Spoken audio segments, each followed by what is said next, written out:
여러분은 식당 가기 전에 어떤 온라인 제품 사기 전에 리뷰 중요하게 혹시 보시나요? 나는 아예 리뷰 안 보고 그냥 상품 설명만 보고 산다라는 분이 과연 계실까요, 요즘에?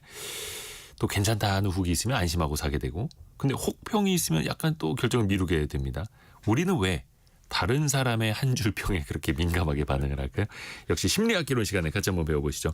경남대 심리학과 김태훈 교수와 함께합니다. 안녕하세요, 교수님. 네, 안녕하세요. 항상 이렇게 정해주시는 아이템이 되게 재밌어요. 저도 궁금해하는 것들이고. 일단 사람들이 리뷰 찾아봅니다. 네네. 뉴스에서 마치 댓글을 뭐 보듯이. 맞아요. 네. 어떤 심리적인 배경이 있을까요? 이게 제일 중요한 건 본인 안심시키려고 하는 겁니다. 아, 나 자신을 안심시키려고요? 네네. 간단하게 말씀드리면 예. 만약에 본인이 제일 굉장히 잘 아는 영역이에요. 그러면 리뷰 잘 안 보고 그냥 선택하죠. 내가 최고로 이 분야를 잘 알고 있으면. 그렇죠. 네. 근데 그렇지 않은 부분이 대부분이기 때문에 우리는 리뷰를 보고 자꾸 정보를 수집하는 겁니다. 그런데요, 문제는 정보가 부족하지 않고요. 정보가 너무 많아요. 근데 그중에 어떤 게 더 의미가 있고 어떤 게 더 중요한 거인지 이해하기가 좀 어렵습니다. 파악하기도 어렵고. 그렇죠. 그러니까 상품 설명을 본다고 해도 네, 좀 네. 부족한 정보들이 있고. 네. 근데 어떻게 보면 때로는 너무 많은 정보가 맞아요. 들어오는 거고요. 그래서 리뷰를 보면 그런 과부하를 좀 줄일 수 있습니다. 오, 아예 리뷰는 수치로 딱 제시해 주잖아요. 별점. 네, 몇 점 이렇게 딱 제시해 주니까 네. 그런 거 다 고민해서 이게 어느 정도인지를 내가 계산하는 게 아니라 아예 수치로 딱 알려줍니다. 그러니까 너무 많은 정보 때문에 머릿속이 복잡해졌는데 네, 네, 네. 이거 산 사람들이 써보니까 괜찮대. 그렇죠. 끝. 네, 네. 이렇게 되는 거예요. 네. 단순하게. 그렇죠. 아, 그래서 내 마음이 편안해진다. 편안해집니다. 교수님도 리뷰 많이 보세요? 저는 리뷰를 그렇게 많이 보진 않습니다. 그러세요? 네, 네. 저는 그냥 지인 추천 이런 지인 거를. 추천. 네. 그것도 일종의 마음이 일종의 편해지는 리뷰죠. 거예요. 써본 사람한테 네, 듣는 네, 네. 거니까. 근데 아까 별점 이야기를 했습니다만 별점도 뭐 평균 4개 뭐 4.5개 네, 뭐 네. 별 4개 네. 반 이런 식으로 막 표기가 되잖아요. 네. 점수적으로도 그렇고. 이게 소비자가 어느 정도에서 만족할까? 어떤 심리적인 마지노선이 있을까요? 이게요.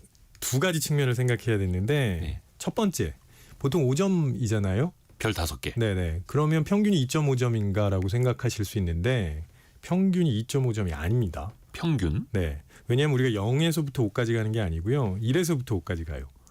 네. 그러면 사실은 가운데가 3점입니다. 예. 근데 관련 연구를 보면 보통 3점을 주지 않습니다. 평균이라고 생각해도. 예. 한 3.5점 정도를 줍니다. 이게 그냥 무난하다라고 생각하면 5점 만점에 3점이 아니고 3.5점을 줘요. 신기하네요. 왜 그러냐면 중간값 2.5, 3이 아니라. 네네. 그게 이제 긍정성 편향이라는 게 작용하거든요. 무슨 얘기냐면 리뷰는 공개적으로 평가하는 행위예요. 예. 그리고 누가 했는지 사실은 확인할 수 있는 거죠. 아이디가 있으니까. 네. 그러니까 너무 박하게 주지 않으려고 해요, 사람들이. 내가 돈 주고 산 거고 어차피. 네. 네. 그리고 내 아이디도 남고 내 사진 리뷰도 남으니 그렇죠. 별점 1점 주는 거는 맞아요. 거의 별점 테러에 가깝고. 그렇죠. 특별한 일이 아니면 그렇게 주기 어렵고요.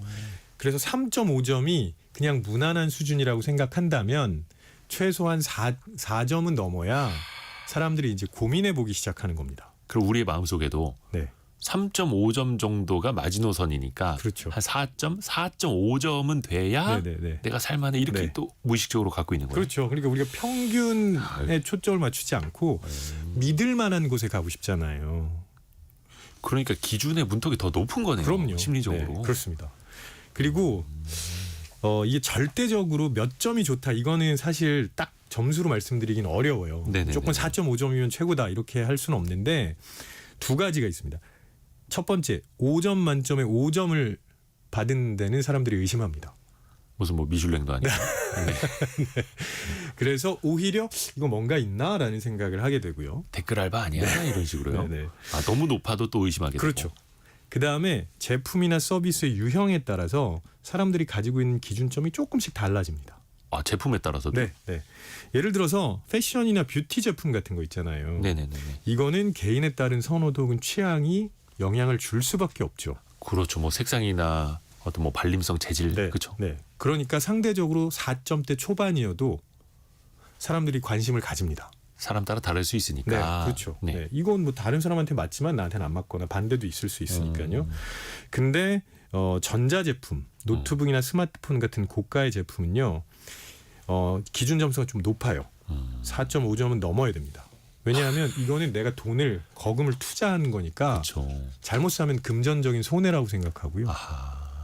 그런 측면에서 병원이나 교육 영역은 더 높습니다. 신뢰가 필요하니까. 맞아요. 네. 그래서 이거는 한 4.7점 정도는 가야 그래도 믿을 만하다고 생각합니다. 그렇죠. 뭐 3,000원, 5,000원짜리 살 때의 별점과 네. 30만 원, 50만 원짜리 살 때의 별점은 맞아요. 심리적으로 문턱을 나 스스로 그냥 일단 높게 잡고 그렇죠. 있는 거네요. 그렇죠.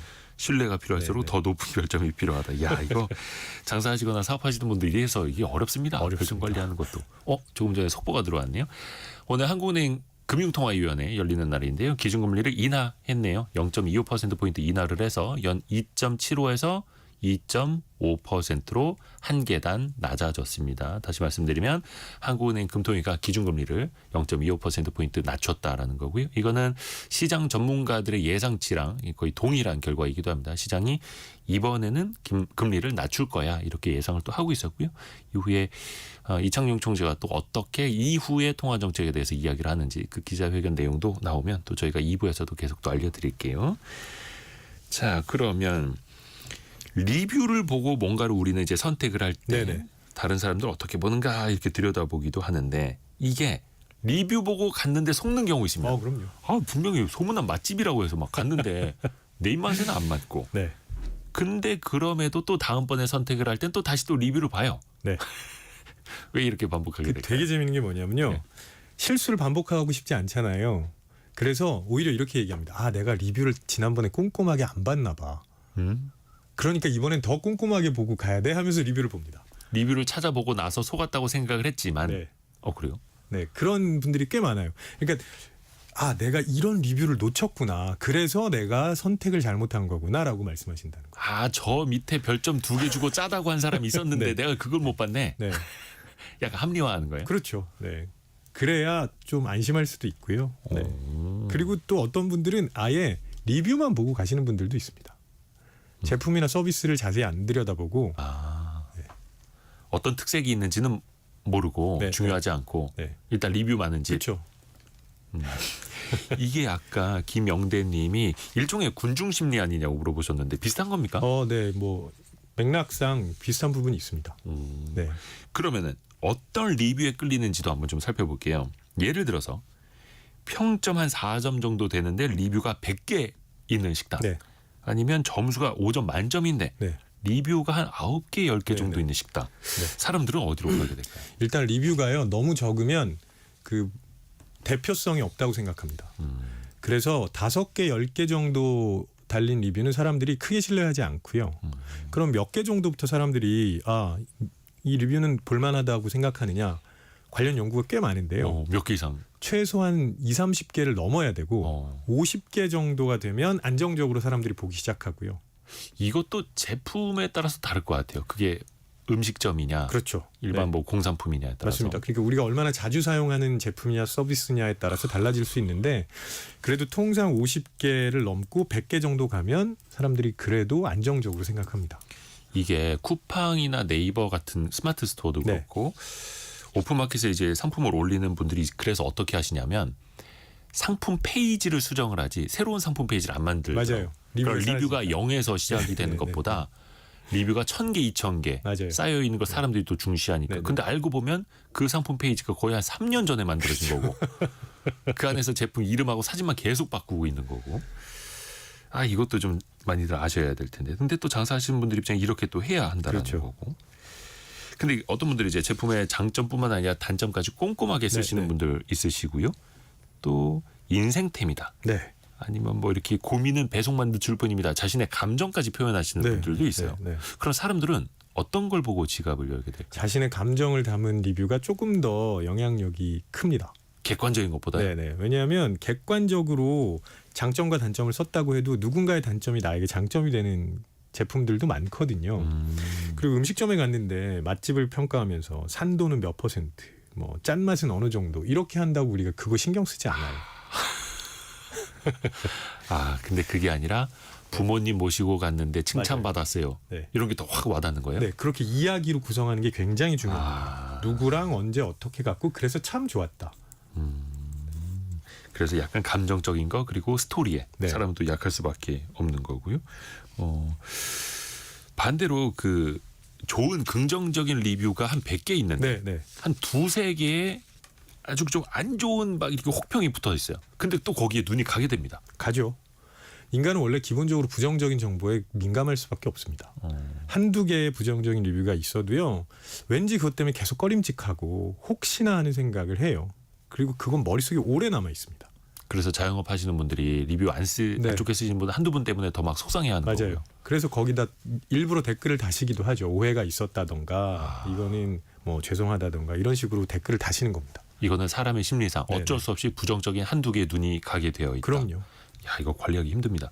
시간이 거의 다 됐는데 네. 조용우님이 요즘에는 돈 주고 리뷰 쓰는 것도 많다고 하는데 이거 어떻게 좀 구분할 방법이 있습니까? 일반적으로는 진짜 리뷰는 구체적으로 묘사하고 네. 문장의 길이도 적절해요. 가짜 리뷰는 상황이나 맥락 정보가 거의 안 들어가 있거든요. 네. 근데 문제는 요즘 이게 진화하고 있습니다. 음, 가짜 리뷰도 점점 진화하고 있어가지고 구별하기가 일반인들이 되게 어려우실 거예요. 더더욱이 티 안 나게. 네, 그래서 저는 개별 리뷰를 보시는 것보다는 리뷰의 분포를 좀 보시라고 말씀드립니다. 리뷰의 분포를 보시는 게 더 도움이 될 거다. 오늘 경남대 심리학과 김태훈 교수와 함께했습니다. 감사합니다. 고맙습니다. 마지막까지.